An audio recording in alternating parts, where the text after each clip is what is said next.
This is section 2.2, counting methods, and in this video we are going to look into the fundamentals of counting. In particular, we are going to work with permutations and combinations. So we can see from this combination log that we have different options to set up the numbers. And the question is, how many possible permutations do we have?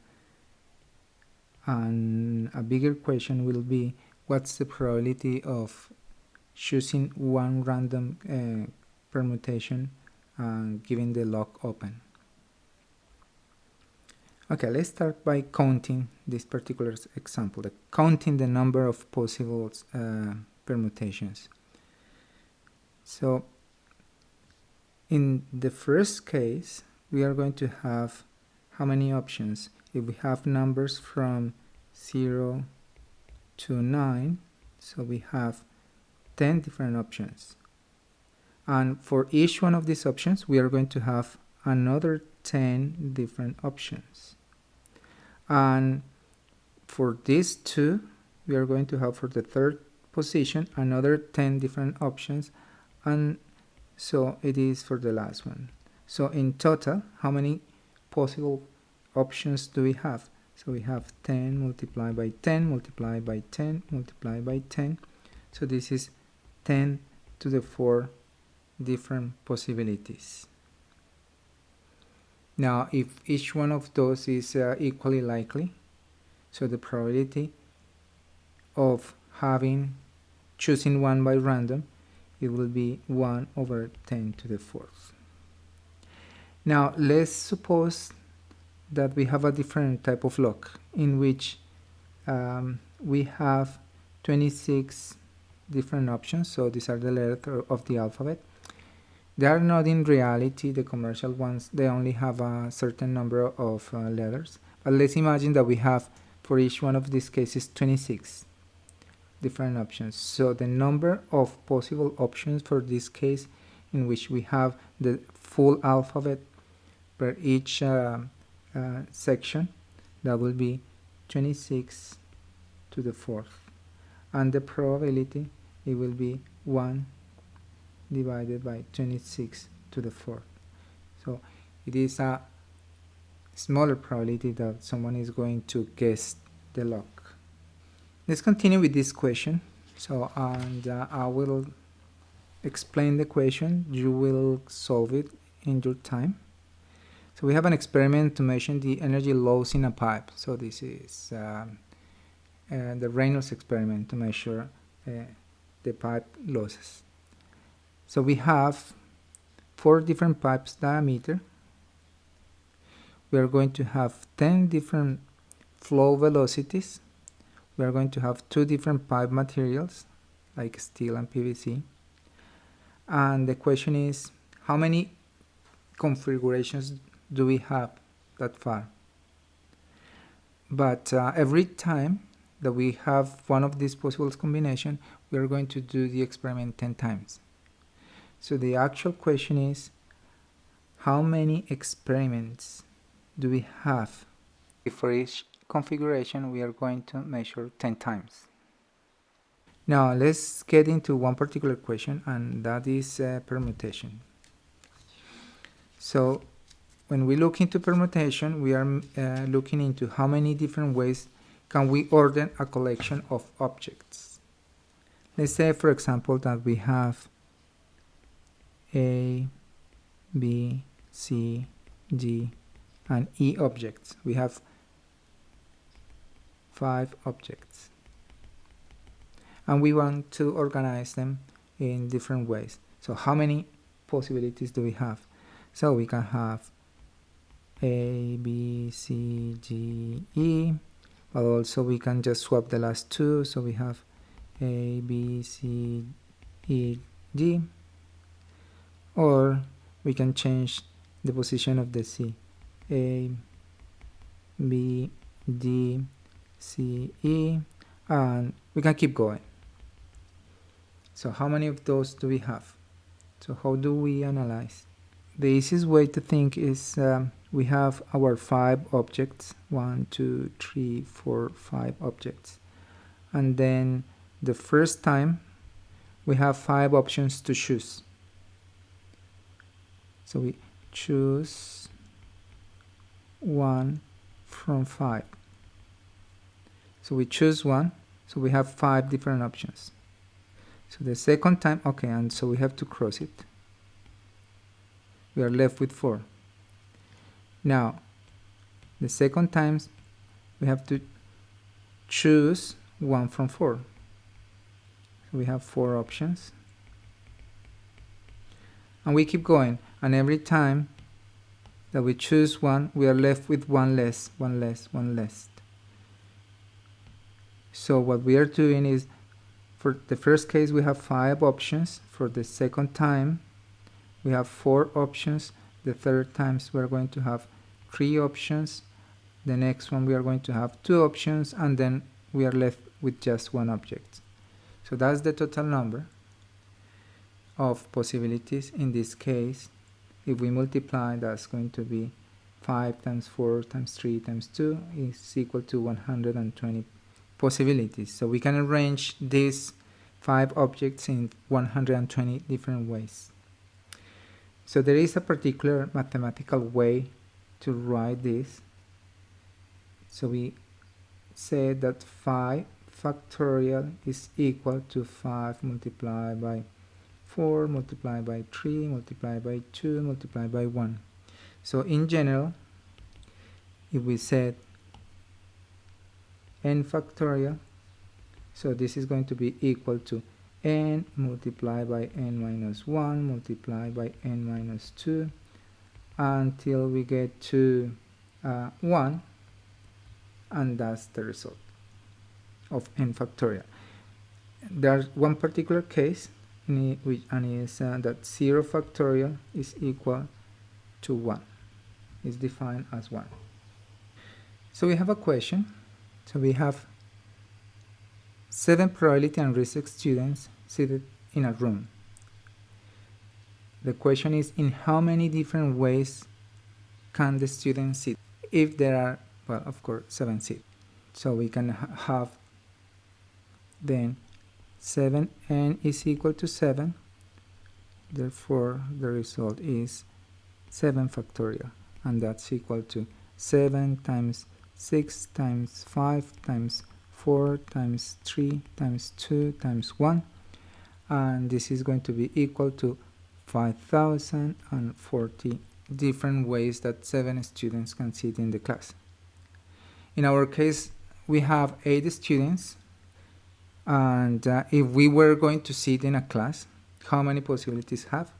So for n equal to 8, we are going to have 8 factorial, and it is equal to 5,040 multiplied by 8, and that's equal to 40,320.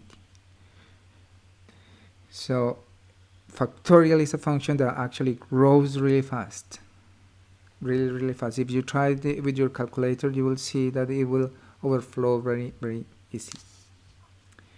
Okay, let's continue with another way of doing permutation. So in this case, we were selecting like all the elements and we wanted to reorganize them, but sometimes we want to select just a group of elements from a bigger group. So the question is now the number of permutation of k objects choosing from a group of n objects, and that's a larger group. So first way is to look in an example. We have 6 lifeguards are available for duty on a Saturday afternoon. A, B, C, D, E, and F. So we have 6, and we have only 3 stations: station 1, station 2, and station 3. The question is, in how many ways can 3 lifeguards be chosen and ordered among the station? So we can have, I don't know, randomly choose C, E, F, but even if we choose these 3 guys, we can put it in a different way, we can have E, C, F, and so forth. So how many possibilities do we have? Well, we can do the same thing that we did before. So for the first case, if we are going to choose for station 1, we have 6 possibilities. For 1, we have 6 possibilities, and then we are going to choose for station 2, we are left with 5. So we are left with 5, so we have to multiply by 5. And then for the third case, we are left with only 4, so we have only 4 options. So for the third station, we have 4 options. So the total number is going to be 6 multiplied by 5 multiplied by 4. So this is equal to 120. Okay. Now the interesting thing is that we can rewrite it in a different way. So if I have this number 6 multiplied by 5 multiplied by 4, and I multiply by 1 really conveniently, so and that one is going to be 3 multiplied by 2 multiplied by 1 and divided by 3 multiplied by 2 multiplied by 1. So what I'm doing is that in the numerator, if you notice, we have 6, 5, 4, 3, 2, 1. So that's 6 factorial. And in the denominator, we have 3, 2, 1. So that's 3 factorial. And we soon will realize that we have in the numerator is 6 factorial, and in the denominator we have 6 minus 3, which is 3 factorial. So what we did is subtract from the big group 6 the number of station, which is 3. So in general,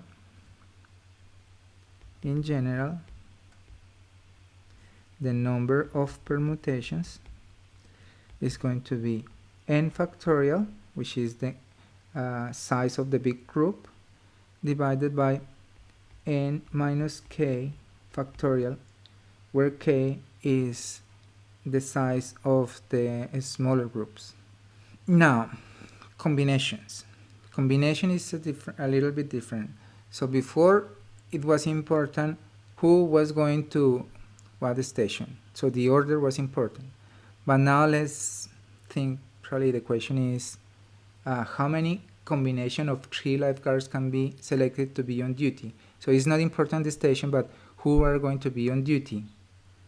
So that's going to be like a smaller number compared with the combination, because now the order doesn't matter. So being A, B, C or C, B, A is going to be the same thing. So combinations are an unordered collection of objects. In our particular case, the number of group of 3 lifeguards choosing from a larger group of 6 lifeguards. If we have, like in this case, if we select CFE, so we are going to have how many possible permutations. So we have to divide for the possible number of permutations so we can have the total combinations.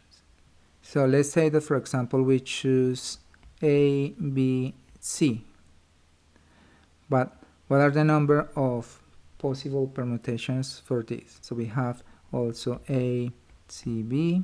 And now if we put the B at the beginning, we have B, A, C, and we have B, C, A. And now we have C at the beginning, so we have C, A, B, and C, B, A. So in total we have 1, 2, 3, 4, 5, 6 permutation.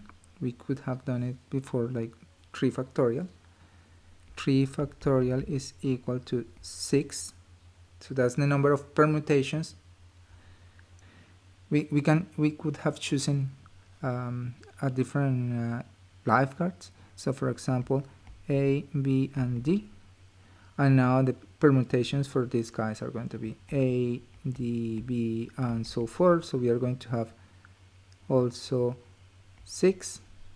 And for every group of 3, we are going to have all those permutations.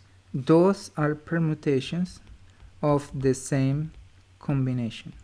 So the total permutations, we have to divide them by 3 factorial. and so we are going to have 120, which is the total number, divided by 6, and that's going to be equal to 20. So we have 20 possible combinations of lifeguards that are going to be on duty. Now we can rewrite this in a more interesting way. Remember that total permutations is equal to n factorial divided by n minus k factorial, and now we have to divide by the number of permutations per group, so that's divided by in this case k factorial. So what we have is n factorial divided by k factorial n minus k factorial, and that is usually written as from n choose k, and this is the binomial. It's called the binomial. So summarizing, the number of combinations of k objects choosing from a group of n objects is from n choose k, and is equal to n factorial divided by k factorial multiplied by n minus k factorial. Let's have an example. We have 30 people attending an event, and 5 will be chosen randomly to receive prizes. The prizes are the same, so the order of in which the people are choosing doesn't matter. So how many different groups of 5 people can be chosen? That's simple. We have n is going to be equal to 30, that's the total populations, and we are taking groups of 5. So from 30 choose 5, so that's equal to 30 factorial divided by 5 factorial and multiplied by 30 minus 5 factorial, and that's 25 factorial. Or we can write this like 30 multiplied by 29 multiplied by 28 multiplied by 27 multiplied by 26 multiplied by 25 factorial, and this is 25 factorial. So we have 5 factorial multiplied by 25 factorial, so we can simplify this 25 factorial. That way we have that this is equal to 142,506. That's a large number of possible combinations.